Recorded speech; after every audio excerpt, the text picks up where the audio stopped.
The furnace of the Civil War, 1861 to 1865. When President Lincoln issued his call to the states for 75,000 militiamen on April 15, 1861, he envisioned them serving for only 90 days. Reaffirming his limited war aims, he declared that he had no purpose directly or indirectly to interfere with slavery in the states where it exists. With a swift flourish of federal force, he hoped to show the folly of secession and rapidly return the rebellious states to the Union. But the war was to be neither brief nor limited. When the guns fell silent 4 years later, hundreds of thousands of soldiers on both sides lay dead. Slavery was ended forever, and the nation faced the challenge of reintegrating the defeated but still recalcitrant South into the Union. Bull Run ends the 90-day war. Northern newspapers, at first sharing Lincoln's expectations of a quick victory, raised the cry, "On to Richmond!" In this yeasty atmosphere, a Union army of some 30,000 men drilled near Washington in the summer of 1861. It was ill-prepared for battle, but the press and the public clamored for action. Lincoln eventually concluded that an attack on a smaller Confederate force at Bull Run, or Manassas Junction, some 30 miles southwest of Washington, might be worth a try. If successful, it could demonstrate the superiority of Union arms, and it might even lead to the capture of the Confederate capital at Richmond, 100 miles to the south. If Richmond fell, secession would be thoroughly discredited, and the Union could be restored without damage to the economic and social system of the South. Raw Yankee recruits swaggered out of Washington towards Bull Run on July 21, 1861, as if they were headed for a sporting event. Congressmen and spectators trailed along with their lunch baskets to witness the fun. At first, the battle went well for the Yankees, but Stonewall Jackson's gray-clad warriors stood like a stone wall. Here he won his nickname, and Confederate reinforcements arrived unexpectedly. Panic seized the Green Union troops, many of whom fled in shameful confusion. The Confederates, themselves too exhausted or disorganized to pursue, feasted on captured lunches. The military picnic at Bull Run, though not decisive militarily, bore significant psychological and political consequences, many of them paradoxical. Victory was worse than defeat for the South, because it inflated an already dangerous overconfidence. Many of the Southern soldiers promptly deserted, some boastfully to display their trophies, others feeling that the war was now surely over. Southern enlistments fell off sharply, and preparations for a protracted conflict slackened. Defeat was better than victory for the Union because it dispelled all illusions of a one-punch war and caused the Northerners to buckle down to the staggering task at hand. It also set the stage for a war that would be waged not merely for the cause of Union, but also eventually for the abolitionist ideal of emancipation. Tardy George McClellan and the Peninsula Campaign. Northern hopes brightened later in 1861 when General George B. McClellan was given command of the Army of the Potomac, as the major Union force near Washington was now called. Red-haired and red-mustached, strong and stocky, McClellan was a brilliant 34-year-old West Pointer. As a serious student of warfare who was dubbed Young Napoleon, he had seen plenty of fighting, first in the Mexican War, and then as an observer of the Crimean War in Russia. Cocky George McClellan embodied a curious mixture of virtues and defects. He was a superb organizer and drill master, and he injected splendid morale into the Army of the Potomac. Hating to sacrifice his troops, he was idolized by his men, who affectionately called him Little Mac. But he was as a perfectionist who seemed not to have realized that an army is never ready to the last button, and that wars cannot be won without running some risks. He consistently but erroneously believed that the enemy outnumbered him, partly because of his intelligence reports from the head of Pinkerton's detective agencies were unreliable. He was overcautious. Lincoln once accused him of having the slows, and he addressed the president in an arrogant tone that a less forgiving person would never have tolerated. Privately, the general referred to his chief as a baboon. As McClellan doggedly continued to drill his army without moving it toward Richmond, the derisive northern watchword became "All quiet along the Potomac." The song of the hour was "Tardy George McClellan." After threatening to borrow the army if it was not going to be used, Lincoln finally issued firm orders to advance. A reluctant McClellan at last decided upon a waterborne approach to Richmond, which lies at the western base of a narrow peninsula formed by the James and York rivers, hence the name given to the historic encounter, the Peninsula Campaign. McClellan warily inched toward the Confederate capital in the spring of 1862 with about 100,000 men. After taking a month to capture historic Yorktown, which bristled with imitation wooden cannon, he finally came within the sight of the spires of Richmond. At this crucial juncture, Lincoln diverted McClellan's anticipated reinforcements to chase Stonewall Jackson, whose lightning feints in the Shenandoah Valley seemed to put Washington, D.C. in jeopardy. Stalled in front of Richmond, McClellan was further frustrated when Jeb Stuart's Confederate cavalry rode completely around his army on reconnaissance. Then, General Robert E. Lee launched a devastating counterattack, the 7 Days Battle, from June 26 to July 2nd in 1862. The Confederates slowly drove McClellan back to the sea. The Union forces abandoned the Peninsula Campaign as a costly failure, and Lincoln temporarily abandoned McClellan as commander of the Army of the Potomac, though Lee's army had suffered some 20,000 casualties to McClellan's 10,000. Lee had achieved a brilliant, if bloody, triumph. Yet the ironies of his accomplishment are striking. If McClellan had succeeded in taking Richmond and ending the war in mid-1862, the Union would probably have been restored with minimal disruption to the peculiar institution. Slavery would have survived at least for a time. By his successful defense of Richmond and defeat of McClellan, Lee had in effect ensured that the war would endure until slavery was uprooted and the Old South thoroughly destroyed. Lincoln himself, who had earlier professed his unwillingness to tamper with slavery where it already existed, now declared that the rebels cannot experiment for 10 years trying to destroy the government, and if they fail, still come back into the Union unhurt. He began to draft an Emancipation Proclamation. Union strategy now turned towards total war. As finally developed, the Northern military plan had 6 components. First, slowly suffocate the South by blockading its coasts. Second, liberate the slaves and hence undermine the very economic foundation of the Old South. Third, cut the Confederacy in half by seizing control of the Mississippi River Mississippi backbone. Fourth, chop the Confederacy into pieces by sending troops through Georgia and the Carolinas. Fifth, decapitate it by recapturing its capital at Richmond. And sixth, this was Ulysses Grant's idea especially, try everywhere to engage the enemy's main strength and grind it into submission. The war at sea. The blockade started legally. It was not clamped down all at once, but it was extended by degrees. A watertight patrol of some 3,500 miles of coast was impossible for the hastily improvised Northern Navy, which counted converted yachts and ferry boats in this fleet. But blockading was simplified by concentrating on the principal ports and inlets where dock facilities were available for loading bulky bales of cotton. How was the blockade regarded by the naval powers of the world? Ordinarily, they probably would have defied it, for it was never completely effective and was especially civ-like on the outset. But Britain, the greatest maritime nation, recognized it as binding and warned its shippers that they ignored it at their own peril. An explanation is easy. Blockade happened to be the chief offensive weapon of Britain, which was still mistress of the seas.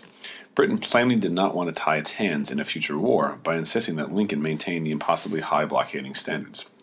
Blockade running soon became risky profitable as the growing scarcity of southern goods drove prices skyward.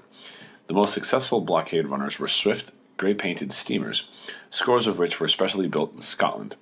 A leading rendezvous was the West Indies port of Nassau in the British Bahamas, where at one time 35 of the speedy ships rode at anchor. The low-lying craft would take on cargoes of arms brought in by tramp steamers from Britain, leave with fraudulent papers for Halifax, Canada, and then return a few days later with cargo of cotton. The risks were great, but the profits would amount to 700% or more for lucky gamblers. 2 successful voyages that might well pay for a capture on a third. The lush days of blockade running finally passed as Union squadrons gradually pinched off the leading southern ports from New Orleans to Charleston. The Northern Navy enforced the blockade with high-handed practices. Yankee captains, for example, would seize British freighters on the high seas, if laden with war supplies for the tiny port of Nassau and other halfway stations. The justification was that obviously these ships were ultimately destined by devious routes for the Confederacy. London, although not happy, acquiesced in this disagreeable doctrine of ultimate destination or continuous voyage. British blockaders might need to take advantage of the same far-fetched interpretation in a future war, as in fact they did in the World War of 1914 to 1918. The most alarming Confederate threat to the blockade came in 1862. Resourceful Southerners raised and reconditioned a former wooden U.S. warship, the Merrimac, and plated its sides with old iron railroad rails. Renamed the Virginia, this clumsy but powerful monster easily destroyed 2 wooden ships on the Union Navy in the Virginia waters of the Chesapeake Bay. It also threatened catastrophe to the entire Yankee blockading fleet. Actually, the homemade ironclad was not a seaworthy craft. A tiny Union ironclad, the Monitor, built in about 100 days, arrived on the scene in the nick of time. For 4 hours on March 9th, in 1862, the little Yankee cheese box on a raft fought the wheezy Merrimac to a standstill. Britain and France had already built several powerful ironclads, but the first battle testing of these new craft heralded the doom of wooden ships. A few months after the historic battle, the Confederates destroyed the Merrimac to keep it from the grasp of the advancing Union troops. The pivotal point, Antietam. Robert E. Lee, having broken the back of McClellan's assault on Richmond, next moved northward. At the Second Battle of Bull Run, he encountered a Federal force under John Pope. A handsome, dashing, soldierly figure, Pope boasted that in the western theater of war, from which he had recently come, he had seen only the backs of the enemy. Lee quickly gave him a front view, furiously attacking Pope's troops and inflicting a crushing defeat. Emboldened by this success, Lee daringly thrust into Maryland. He hoped to strike a blow that would not only encourage foreign intervention, but also seduce the still wavering border states and sisters from the Union. The Confederate troops sang lustily, "Thou wilt not cover in the dust. Maryland, my Maryland, the gleaming sword shall never rust. Maryland, my Maryland." But the Marylanders did not respond to the siren song. The presence among the invaders of so many blanketless, hatless, and shoeless soldiers dampened the state's ardor. Events finally converged toward a critical battle at Antietam Creek, Maryland. Lincoln, yielding to popular pressure, hastily restored Little Mac to active command of the main Northern Army. His soldiers tossed their caps skyward and hugged his horse as they hailed his return. Fortune shone upon McClellan when 2 Union soldiers found a copy of Lee's battle plans wrapped around a packet of 3 cigars dropped by a careless Confederate officer. With this crucial piece of intelligence in hand, McClellan succeeded in halting Lee at Antietam on September 17, 1862, in one of the bitterest and bloodiest days of the war. Antietam was more or less a draw militarily, but Lee, finding his thrust parried, retired across the Potomac. McClellan, from whom much more had been hoped, was removed from his field command for the second time and final time. His numerous critics, condemning him for not having boldly pursued the ever-dangerous Lee, finally got his scalp. The landmark Battle of Antietam was one of the decisive engagements of world history, probably the most decisive of the Civil War. Jefferson Davis was perhaps never again so near victory on that fateful summer day, as on that fateful summer day. The British and French governments were on the verge of diplomatic mediation, a form of interference surely to be angrily resented by the North. An almost certain rebuff by Washington might well have spurred Paris and London into armed collusion with Richmond. But both capitals cooled off when the Union displayed unexpected power at Antietam, and their chill deepened with passing months. Bloody Antietam was also the long-awaited victory that Lincoln needed for launching his Emancipation Proclamation. The abolitionists had long been clamoring for action. Wendell Phillips was denouncing the president as a first-rate, second-rate man. By midsummer of 1862, with the border states safely in the fold, Lincoln was ready to move, but he believed that to issue such an edict on the heels of a series of military disasters would be a folly. It would seem like a confession that the North, unable to conquer the South, was forced to call upon the slaves to murder their masters. Lincoln therefore decided to wait for the outcome of Lee's invasion.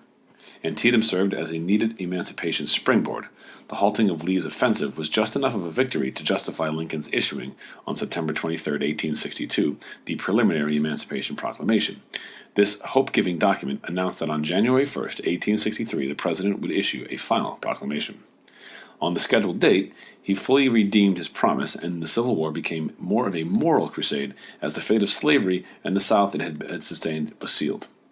The war now became more of what Lincoln called a remorseless revolutionary struggle. After January 1st, 1863, Lincoln said, "The character of the war will be changed. It will be one of subjugation. The Old South is to be destroyed and replaced by new propositions and ideas." So Antietam, very significant in the fact that it ended up preventing France and England from getting involved, which drastically would have altered the fate of our country and probably the world. And it also gave Lincoln the more or less victory where that he could now issue an Emancipation Proclamation. A proclamation without emancipation. Lincoln's Emancipation Proclamation of 1863 declared forever free the slaves in those Confederate states still in rebellion. Bondsmen in the loyal border states were not affected, nor were those in the specific conquered areas in the South, all told about 800,000. The tone of the document was dull and legalistic. One historian has said that it had all the moral grandeur of a bill of lading. But if Lincoln stopped short of a clarion call for a holy war to achieve freedom, he pointedly concluded his historic document by declaring that the proclamation was an act of justice and calling for the considerable judgment of mankind in the gracious favor of the Almighty God. The presidential pen did not formally strike the shackles from a single slave. Where Lincoln could presumably free the slaves, that is, in the loyal border states, he refused to do so, lest he spur disunion. Where he could not, that is, in the Confederate states, he tried to. In short, where he could, he would not, and where he would, he could not. The Emancipation Proclamation was stronger on proclamation than emancipation. Yet much unofficial do-it-yourself liberation did take place. Thousands of jubilant slaves, learning of the proclamation, flocked to the invading Union armies, stripping already run-down plantations of their workforce. In this sense, the Emancipation Proclamation was heralded by the drumbeat of running feet. But many fugitives would have come anyhow, as they had from the war's outset. Lincoln's immediate goal was not only to liberate the slaves, but also to strengthen the moral cause of the Union at home and abroad. This he succeeded in doing, and at the same time, Lincoln's proclamation clearly foreshadowed the ultimate doom of slavery. This was legally achieved by action in the individual states and by their ratification of the 13th Amendment in 1865, 8 months after the Civil War had ended. For that, we'll see that later on. The Emancipation Proclamation also fundamentally changed the nature of the war because it effectively removed any chance of a negotiated settlement. Both sides now knew that the war would be fighting to the finish. Public reactions to the long-awaited proclamation in 1863 were varied. God bless Abraham Lincoln, exulted the anti-slavery editor Horace Greeley in his New York Tribune, but many ardent abolitionists complained that Lincoln had not gone far enough. On the other hand, formidable numbers of Northerners, especially in the butternut regions of the Old Northwest and the border states, felt that he had gone too far. A cynical Democratic rhymester quipped, "Honest old Abe, when the war first began, denied abolition was part of his plan. Honest old Abe has since made a decree, the war must go on till the slaves are free. As both can't be honest, will someone tell how, if honest Abe then is honest Abe now?" Opposition mounted in the North against supporting an abolition war. Ex-President Pierce and others felt that emancipation should not be inflicted on the slaves. Many boys in blue, especially from the border states, had volunteered to fight for the Union, not against slavery. Desertions increased sharply. The crucial congressional elections in the autumn of 1862 went heavily against the administration, particularly in New York, Pennsylvania, and Ohio. Democrats even carried Lincoln's Illinois, although they did not secure control of Congress. The Emancipation Proclamation caused an outcry to rise from the South that Lincoln, the Fiend, was trying to stir up the hellish passions of a slave insurrection. Aristocrats of Europe, noting that the proclamation applied only to rebel slaveholders, were inclined to sympathize with Southern protests. But the old world working classes, especially in Britain, reacted otherwise. They sensed that the proclamation spelled the ultimate doom of slavery, and many laborers were more determined than ever to oppose intervention. Gradually, the diplomatic position of the Union improved. The North now had much stronger moral cause. In addition to preserving the Union, it had committed itself to freeing the slaves. The moral position of the South was correspondingly diminished. Blacks battle bondage. As Lincoln moved to emancipate the slaves, he also took steps to enlist blacks in the armed forces. Although some African Americans had served in the Revolution and the War of 1812, the regular army contained no blacks at the war's outset, and the War Department refused to accept those free Northern blacks who tried to volunteer. The Union Navy, however, enrolled many blacks, mainly as cooks, stewards, and firemen. But as manpower ran low and emancipation was proclaimed, black enlistees were accepted, sometimes over ferocious protests from northern as well as southern whites. By the war's end, some 180,000 blacks served in the Union armies, most of them from the slave states, but many from the Free Soil North. Blacks accounted for about 10% of the total enlistments in the Union forces on land and sea, and included 2 Massachusetts regiments raised largely through the efforts of the ex-slave Frederick Douglass. Black fighting men unquestionably had their hearts in the war against slavery that the Civil War had become after Lincoln proclaimed emancipation. Participating in about 500 engagements, they received 22 Congressional Medals of Honor, the highest military award. Their casualties were extremely heavy. More than 38,000 died, whether from battle, sickness, or reprisals from vengeful masters. Many, when captured, were put to death as slaves in revolt, for not until 1864 did the South recognize them as prisoners of war. In one notorious case, several black soldiers were massacred after they had formally surrendered at Fort Pillow, Tennessee. Thereafter, vengeful black units cried, "Remember Fort Pillow," as they swung into battle and vowed to take no prisoners. For reasons of pride, prejudice, and principle, the Confederacy could not bring itself to enlist slaves until a month before the war ended, and then it was too late. Meanwhile, tens of thousands were forced into labor battalions for the building of fortifications, the supplying of armies, and other war-connected activities. Slaves, moreover, were the stomach of the Confederacy, for they kept the farms going while the white man fought.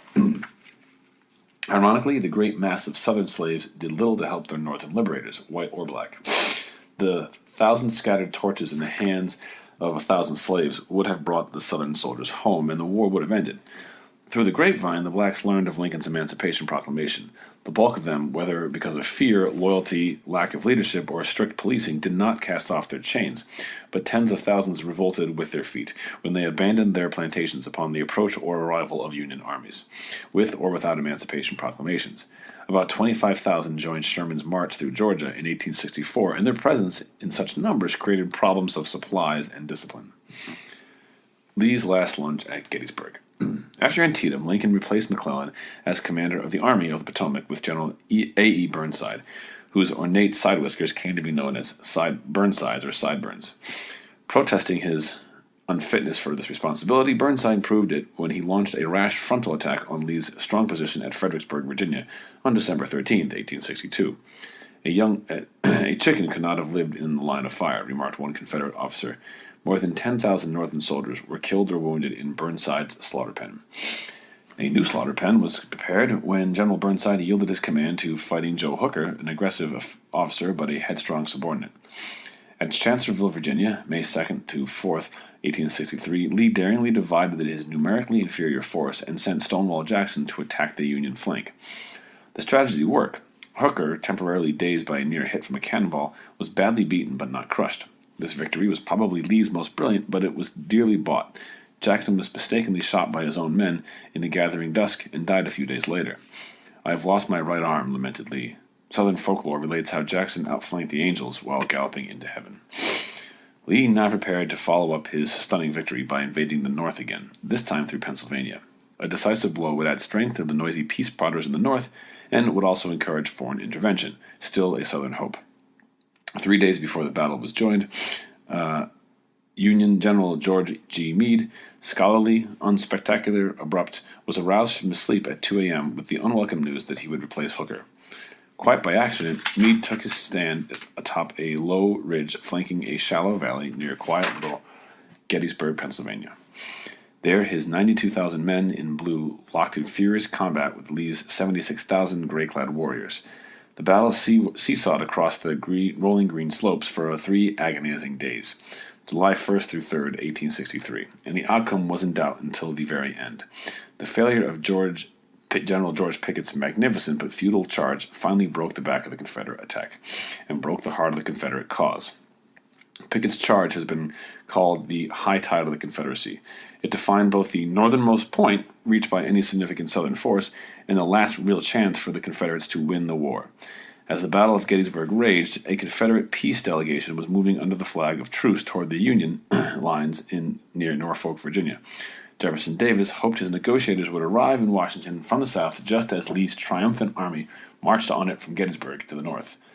But the victory at Gettysburg belonged to Lincoln, who refused to allow the Confederate peace mission to pass through Union lines. From now on, the Southern cause was doomed. Yet the men of Dixie fought on for nearly 2 years longer, through sweat, blood, and weariness of spirit. Later in that dreary autumn of 1863, with the grave still fresh, Lincoln journeyed to Gettysburg to dedicate the cemetery. He read a 2-minute address, following a 2-hour speech by the orator of the day.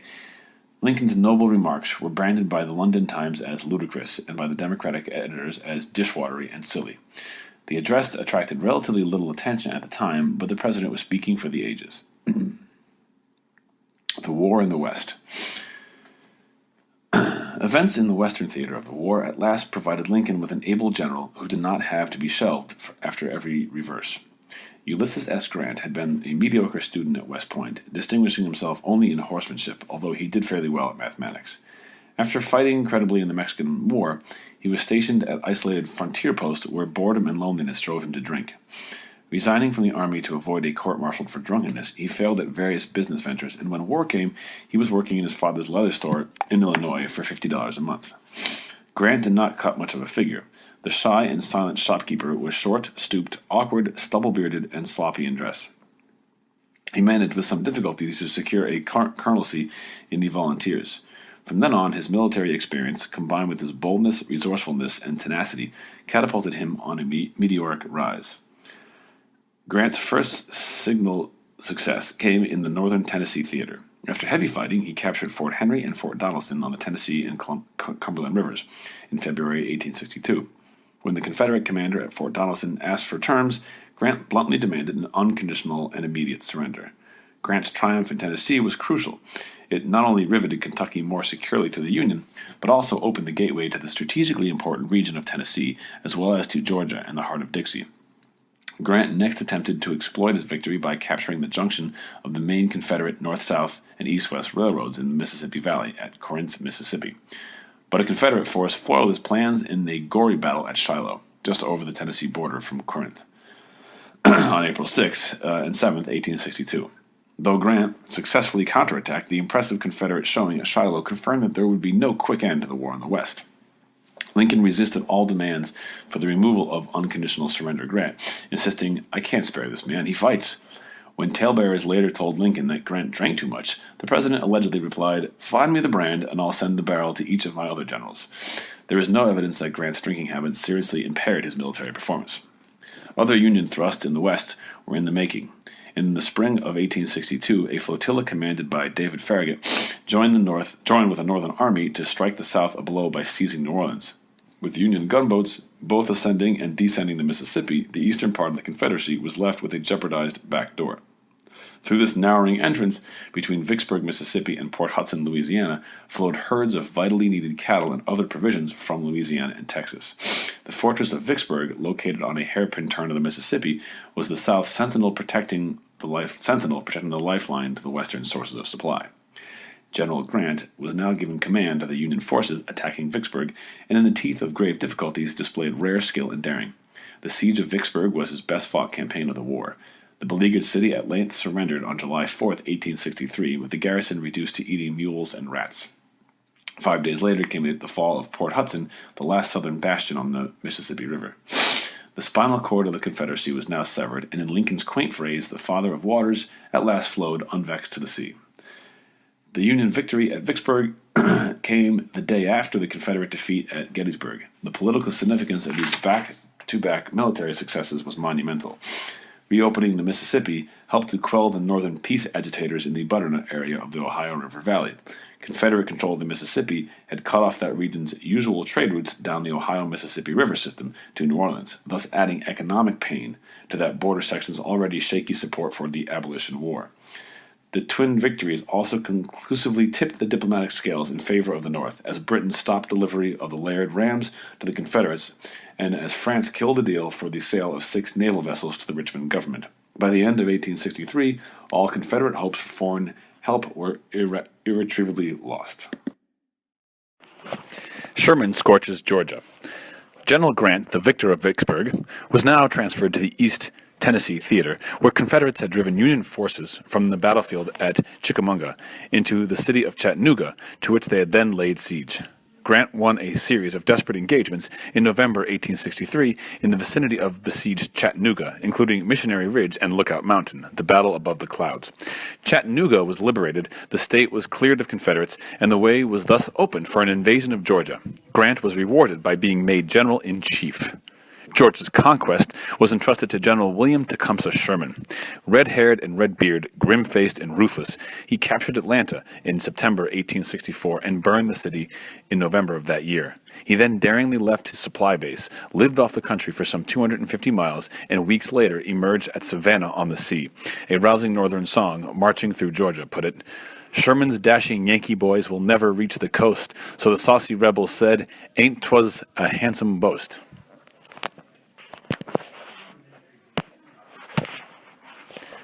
But Sherman's hated bluebellies, 60,000 strong, cut a 60-mile swath of destruction through Georgia. They burned buildings, leaving only the blackened chimneys, Sherman's sentinels. They tore up railroad rails, heated them red hot, and twisted them into iron donuts, and Sherman's hairpins. They bayoneted family portraits and ran off with valuable souvenirs. War is all hell, admitted Sherman later, and he proved it by his efforts to make Georgia howl. One of his major purposes was to destroy supplies destined for the Confederate Army and to weaken the morale of the men at the front by waging war on their homes. Sherman was a pioneer practitioner of total war. His success in Shermanizing the South was tested by increasing numbers of Confederate desertions. Although his methods were brutal, he probably shortened the struggle and hence saved lives, but there can be no doubt that the discipline of his army at times broke down as roving riffraff, Sherman's bummers, engaged in an orgy of pillaging. Sherman the Brute was universally damned in the South.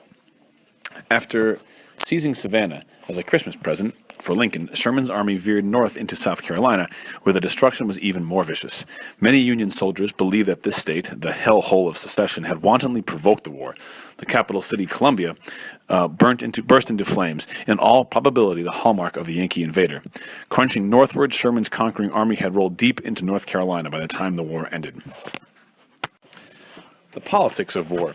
Presidential elections came by the calendar and not by the crisis. As fate would have it, the election of 1864 fell almost inopportunely in the midst of war. Political infighting in the North added greatly to Lincoln's cup of woe. Factions within his own party, distrusting his ability or doubting his commitment to abolition, sought to tie his hands or even remove him from office. Conspicuous among his critics was a group led by the overambitious Secretary of Treasury Salmon Chase. Especially burdensome to Lincoln was the creation of the Congressional Committee on the Conduct of the War, formed in late 1861. It was dominated by radical Republicans who resented the expansion of presidential power in wartime and who pressed Lincoln zealously on emancipation. Most dangerous of all to the Union cause were Northern Democrats. Deprived of the talent that had departed with them, the Southern wing of the party, those Democrats remaining in the North were left with the taint of association with the seceders. Tragedy befell the Democrats and the Union when their gifted leader, Stephen A. Douglas, died of typhoid fever 7 weeks after the war began. Unshakably devoted to the Union, he probably could have kept much of his following on the path of loyalty. Lacking a leader, the Democrats divided. A large group of war Democrats patriotically supported the Lincoln administration, but tens of thousands of peace Democrats did not. At the extreme were the so-called Copperheads, named for the poisonous snake which strikes without a warning rattle. Copperheads openly obstructed the war through the attacks against the draft, against Lincoln, and especially after 1863 against emancipation. They denounced the president as the Illinois ape and condemned the Nigger War. They commanded considerable political strength in the southern parts of Ohio, Indiana, and Illinois.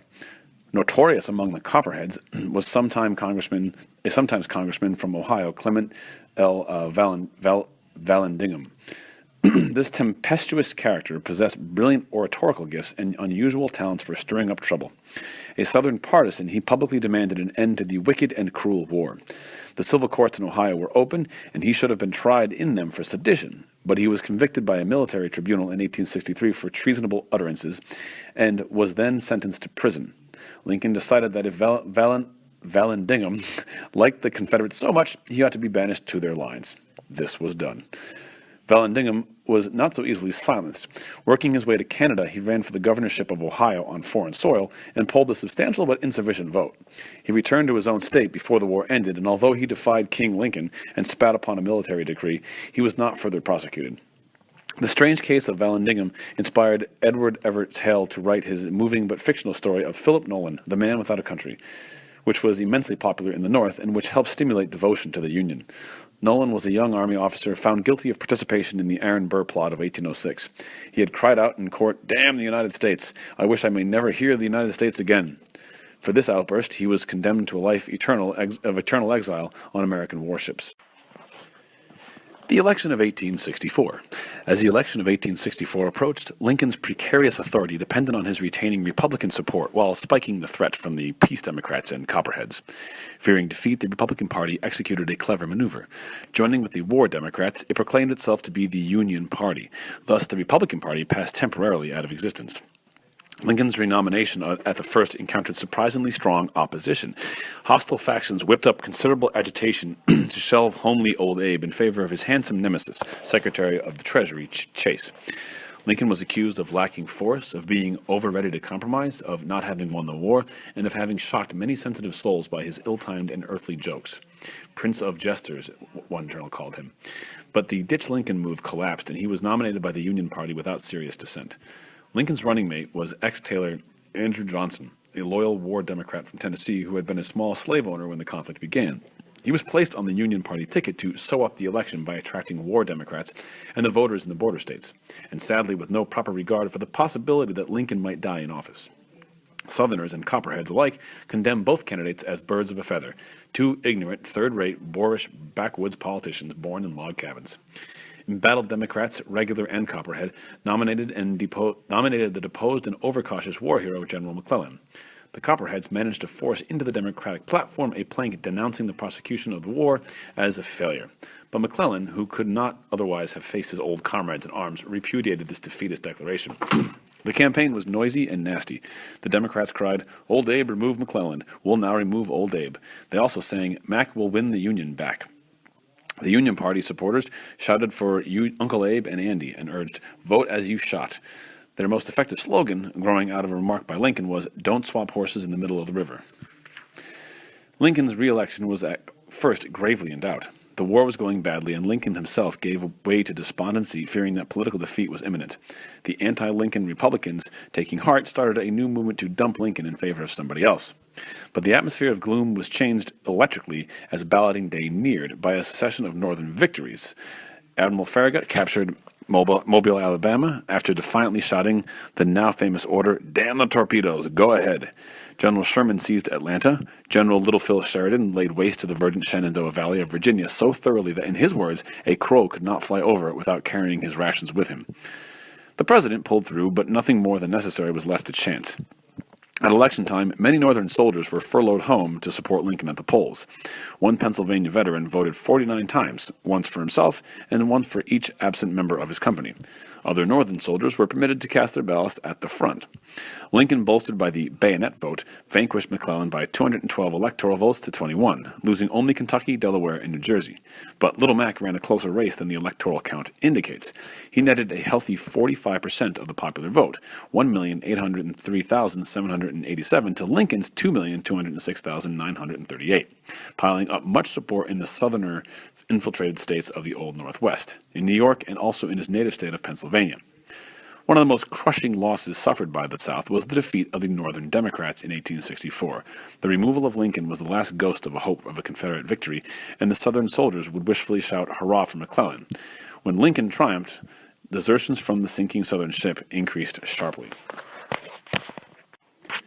Grant outlasts Lee. After Gettysburg, Grant was brought in from the west over Meade, who was blamed for failing to pursue the defeated but always dangerous Lee. Lincoln needed a general who, employing the superior resources of the North, would have the intestinal stamina to drive ever forward, regardless of casualties. A soldier of bulldog tenacity, Grant was the man for this meat grinder type of warfare.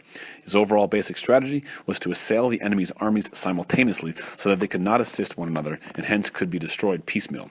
His personal motto was, "When in doubt, fight." Lincoln urged him to chew and choke as much as possible. A grimly determined Grant, with more than 100,000 men, struck towards Richmond. He engaged Lee in a series of furious battles in the wilderness of Virginia. During May and June of 1864, notably in the leaden hurricane of the Bloody Angle and Hell's Half Acre, in this wilderness campaign, Grant suffered about 50,000 casualties, or nearly as many men as Lee commanded at the start, but Lee lost about as heavily in proportion. In a ghastly gamble on June 3, 1864, Grant ordered a frontal assault on the impregnable position of Cold Harbor. The Union soldiers advanced to almost certain death with papers pinned on their backs bearing their names and addresses. In a few minutes, about 7,000 men were killed or wounded. Public opinion in the North was appalled by this blood and guts type of fighting. Critics cried that Grant the Butcher had gone insane, but his basic strategy of hammering ahead seemed brutally necessary. He could trade 2 men for 1 and still beat the enemy to his knees. "I propose to fight it out on this line," he wrote, "if it takes all summer." It did, and it also took all autumn, all winter, and part of the spring. In February 1865, the Confederates, tasting the bitter dregs of defeat, tried desperately to negotiate for peace between the two countries. Lincoln himself met with Confederate representatives abroad and brought aboard a Union ship moored at Hampton Roads, Virginia, to discuss peace terms. But Lincoln could accept nothing short of union and emancipation, and the Southerners could accept nothing short of independence. So the tribulation wore on, amid smoke and agony, to a terrible climax. The end came with a dramatic suddenness. Rapidly advancing Northern troops captured Richmond and cornered Lee at Appomattox Courthouse in Virginia. In April 1865, Grant, stubble-bearded and informally dressed, met with Lee on the 9th, Palm Sunday, and granted generous terms of surrender. Among other concessions, the hungry Confederates were allowed to keep their own horses for spring plowing. Tattered Southern veterans, Lee's ragamuffins, wept as they took leave on their beloved commander. The elated Union soldiers cheered, but they were silenced by Grant's stern admonition. The war is over. The rebels are our countrymen again. Lincoln traveled to the conquered Richmond and sat in Jefferson Davis's evacuated office just 40 hours after the Confederate president had left it. "Thank God I have lived to see this," he said. With a small escort of sailors, he walked the blasted streets of the city. Freed slaves began to recognize him, and crowds gathered to see and touch Father Abraham. One black man fell to his knees before the emancipator, who said to him, "Don't kneel to me. This is not right. You must kneel to God only, and thank him for the liberty you will enjoy hereafter." Sadly, as many freed slaves were discovered, the hereafter of their full liberty was a long time coming. The Martyrdom of Lincoln. On the night of April 14th, 1865, Good Friday, only 5 days after Lee's surrender, Ford's Theater in Washington witnessed its most sensational drama. A half-crazed, fanatically pro-Southern actor, John Wilkes Booth, slipped behind Lincoln as he sat in his box and shot him in the head. After lying unconscious all night, the great emancipator died the following morning. "Now he belongs to the ages," remarked the once critical Secretary Stanton, probably the finest words he ever spoke. Lincoln expired in the arms of victory at the very pinnacle of his fame. From the standpoint of his reputation, his death could not have been better timed if he had hired the assassin. A large number of his countrymen had not suspected his greatness, and many others had even doubted his ability. But his dramatic death helped to erase the memory of his shortcomings and caused his nobler qualities to stand out in clearer relief.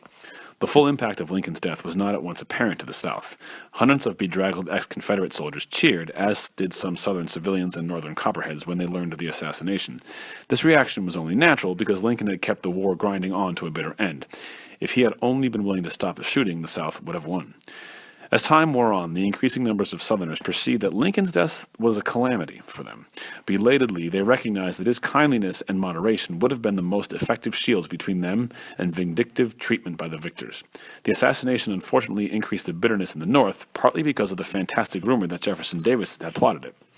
A few historians have argued that Andrew Johnson, now president by bullet, was crucified in was crucified in Lincoln's stead. The implication is that if the rail splitter had lived, he would have suffered Johnson's fate of being impeached by the embittered members of his own party who demanded harshness, not forbearance for the South. The crucifixion thesis does not stand up under scrutiny. Lincoln no doubt would have clashed with Congress. In fact, he had already found himself in some hot water. The legislative branch normally struggles to win power back that has been wrested from it by the executive in time of crisis. But the sure-footed and experienced Lincoln could hardly have blundered into the same quicksands that engulfed Johnson. Lincoln was a victorious president, and there is no arguing with victory. In addition to his powers of leadership refined in the war crucible, Lincoln possessed a full measure tact, sweet reasonableness, and an uncommon amount of common sense. Andrew Johnson, hot-tempered and impetuous, lacked all of these priceless qualities. Ford's Theater, with its tragic murder of Lincoln, set the stage for the retching ordeal of Reconstruction. The aftermath of nightmare. The Civil War took a grisly toll in gore, about as much as all of America's subsequent wars combined. Over 600,000 men died in action or of disease, and in all, over 1 million were killed or seriously wounded. To its lasting hurt, the nation lost the cream of its young manhood and potential leadership. In addition, tens of thousands of babies went unborn because their potential fathers were at the front. Direct monetary cost of the conflict totaled about $15 billion, but this colossal figure does not include continuing expenses such as pensions and interest on the national debt. The intangible cost, dislocations, disunities, wasted energies, lowered ethics, blasted lives, bitter memories, and burning hates cannot be calculated. The greatest constitutional decision of the century, in a sense, was written in blood and handed down at Appomattox Courthouse, near which Lee surrendered. The extreme states' writers were crushed. The national government, tested in the fiery furnace of war, emerged unbroken. Nullification and secession, those twin nightmares of previous decades, were laid to rest. Beyond doubt, the Civil War, the nightmare of the Republic, was the supreme test of American democracy. It finally answered the question, in the words of Lincoln at Gettysburg, whether a nation dedicated to such principles can long endure.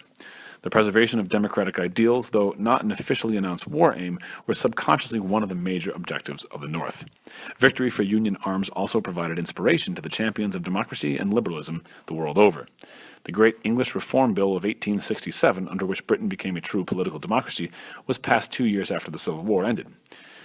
American democracy had proved itself, and its success was an additional argument used by the disenfranchised British masses in securing similar blessings for themselves. The lost cause of the South was lost, but few Americans today would argue that the result was not for the best. The shameful cancer of slavery was sliced away by the sword, and African Americans were at last in a position to claim their rights to life, liberty, and the pursuit of happiness. The nation was again united politically, though for many generations still divided spiritually by the passions of war. Grave dangers were averted by a Union victory, including the indefinite prolongation of the peculiar institution, the unleashing of slave power on weak Caribbean neighbors, and the transformation of the area from Panama to Hudson Bay into an armed camp, with several heavily armed and hostile states constantly snarling and sniping at one another. America still had a long way to go to make the promises of freedom a reality for all its citizens, black and white, but emancipation laid the necessary groundwork, and a united and democratic United States was free to fulfill its destiny as the dominant republic of the hemisphere, and eventually the world.